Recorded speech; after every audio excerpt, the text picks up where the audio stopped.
Good morning everyone सबाई केमन आछो आशा करी भालो आछो आमिओ भालो आछि पुतुल देव ब्लगे नतून एक भिडियोते तोमादेर अनेक अनेक स्वागतम। कि पुजो चले एसेछे तो हाँ तो पुजो तो चले एसेछे एबार तो बापेर बाड़ी जेते होबे मा दुर्गा आसबे ना बापेर बाड़ी आमाकेও तो जेते होबे। देखो सकाल बेला सब काजकर्म करे एबार छादे एसेछि सब्जिर खोसागुलो फेलबो और ये तालटा एकजन ना खूब भालोबेसे दिएछिलो किन्तु ताल खेते आमी एकटा खूब एकटा भालोबासि ना खाई ना सेरकम नय खूब एकटा भालोबासि ना ओई जोन्नो तालटाके फेले देबो कोथाय फेलबो ओई जोन्नो छादे रेखे एलाम। तो शुकिये गेले ओई तालेर भेतरे जे शाँस हय सेटा देखबो बोले माने खाबो बोले किछु तो खाওয়া হবে সেই আশাতে ছাদে রেখে এলাম আর খোসাগুলো এইখানে ফেলে দিলাম। দেখো এখানে না একটা টমেটো গাছ হয়েছে অফ সিজনে আর এটা হচ্ছে বোতাম ফুলের গাছ। এই গাছটাকে আমি তুলে ফেলে দিয়েছিলাম কিন্তু এখনো একটা গাছ বেঁচে আছে তার থেকেই হয়েছে। আর এই গাছটার করুণ সিন এখনো ঠিকঠাক হচ্ছে না, জানি না এই গাছটা কবে ঠিকঠাক হবে।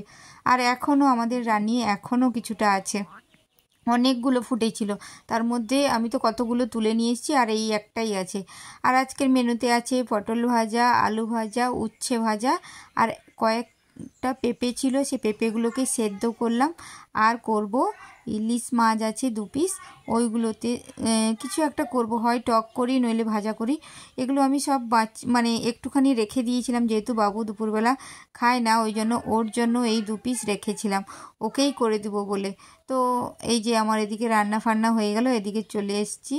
এই যে ভাত আলু সেদ্ধ আমি তো যা যা করেছি এবার ওকে একটা ভাজা করে দিয়েছি যেটা ডিম সমেত, আর ওই যে মাথাটা ছিল আর 1 পিস ছিল ওইটাকে আমি টক করেছি। আর এখানেও নিচের অনেকগুলো রান্না আছে। এই ছিল আমার ভিডিও, কেমন লাগলো জানিও, টাটা।